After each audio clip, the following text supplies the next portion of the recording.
Monsignor, good morning. Good morning. We would like to question you about the 72 hours adoration. What made you interested in the 72-hour adoration? I think the adoration of the Blessed Sacrament belongs to one of the most fundamental spiritualities of the Catholic Church. It deals with the presence, the continued presence of Jesus in His church and His continued activities through the faithful, those who believe in the church. And in many places in the Universal Church, where we have organized what we call the perpetual adoration of the Blessed Sacrament, you see that there are certain effects which are very noticeable in those places. First of all, a deepening of faith among the faithful, an increase of priestly and religious vocations without very much talking or appealing for vocations.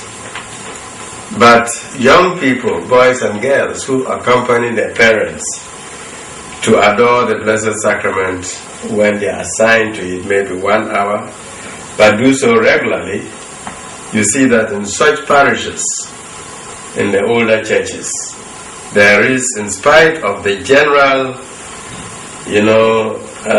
dwindling of vocations, but in those places where you have these things well organized, you always have an increase of vocations to all, religious, diocesan, and priestly vocations. So I think that it is one of the ways which manifests the continued presence and activity of Jesus Himself in the church of today. And that makes me very interested in that.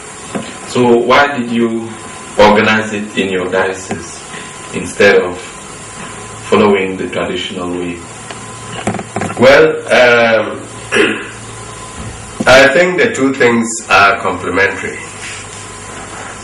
If you recall, last year we had the Year of the Priest. And when we launched the Year of the Priest, one of my appeals to the priests was that the devotion to the Blessed Sacrament be reactivated in every parish. And I even entreated the Carmelites to see the possibility of organizing a 24-hour devotion to the Blessed Sacrament in order to reactivate it again. So it's like when this opportunity came by, I saw it very providential when Brother Anian came by and said this was his charism, his inspiration for the church. Then I thought that what I was struggling to reactivate would be given a boost by this 72-hour adoration. So this is what made me very interested in it. So what have you experienced or seen or felt or heard about the benefits of the 72-hour Eucharistic adoration? Well, those who participated will realize that things started to happen in a manner that one would say very comparable to the days of Jesus Himself. As Jesus told the people when they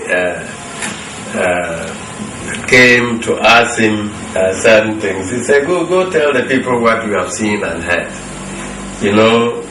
The blind see, the lame walk, So this is more or less the experience that anyone cannot miss to see if you participate in the 72-hour adoration of the Blessed Sacrament. Things are happening even to hardened people who thought they were distant, once they kept the door still open for an encounter with Jesus in their faith, things always happen. And when you see people easily confessing and people easily receiving healing again, then there is, for me, the clear conviction that the 72-hour adoration becomes a very effective tool for those who open themselves to it, for Jesus to touch them in a very personal way. Just like the way when he was alive and when he passed through areas or streets, he was healing, he was consoling people, he was curing diseases and all that. All of this more or less happened during the 72-hour adoration. And I think this was my experience and the experience of many who attended. Thank you. The 72 hours is preceded by what is called firewall. So what do you want to do following the 72-hour adoration? Well, let me say a bit about the firewall. The firewall is meant to dispose the people to actively benefit and fully benefit from the celebration of the 72-hour devotion.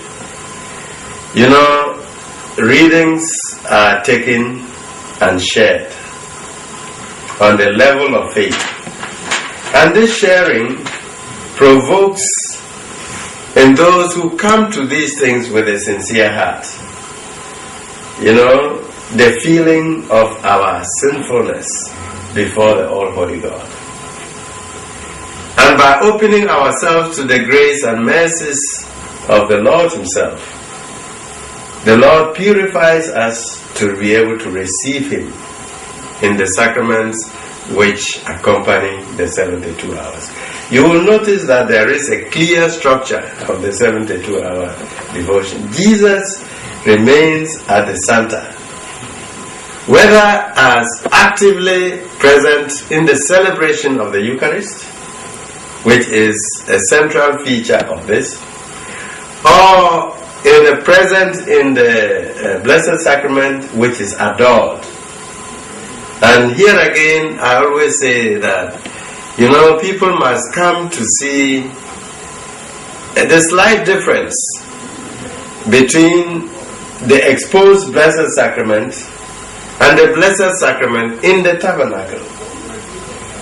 All speak about the presence of Jesus, but the one which is exposed that you can see kind of had the same effect as when Jesus was walking the streets of Israel, and that is why the effect on the people is so dramatic. He can come close to you, like when you're having the victory march. It's like Jesus Himself is passing, and those who feel that there is something that cannot, coexist with Jesus, they are terrified, they fall, they cry.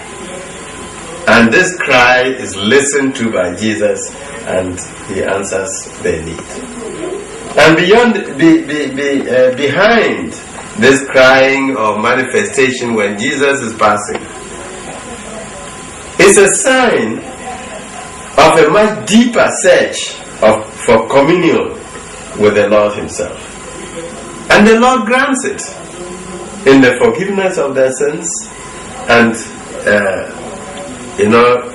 restoring to these people communion. And that brings a wonderful peace which people can see. People who do this, when they have the Spirit cast out of them, the evil spirit, then returns a certain serenity and calmness returns to their life. And it is this dramatic way of being reassured, the church's reassurance that the continued presence of Jesus even after his resurrection. It's a reality. It's not just a story. It's not some fiction. It's a reality. And if you open yourself totally, believing that Jesus is present today, then you're going to have the same effect as when he walked around the earth of Israel and Jerusalem, healing the people and calling them to communion. And that is a really wonderful thing to do. So if you ask me now, what are my plans after this? I have already discussed with Brother Anian to give us for every week scripture readings, that we can continue from week to week the firewall preparation.